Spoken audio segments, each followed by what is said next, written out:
Так, дорогие друзья, к нам приехал на ремонт автомобиль Peugeot 408. Клиент обратился со стуком в подвеске.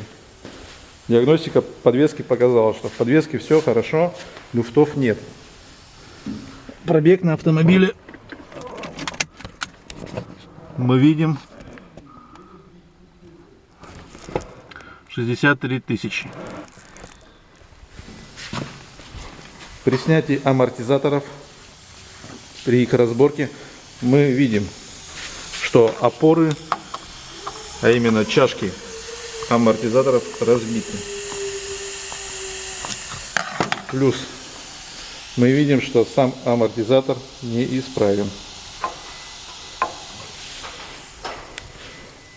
Так что, друзья, если вы не знаете, что у вас стучит в подвеске, снимайте амортизаторы, проверяйте чашки и сами амортизаторы. Спасибо.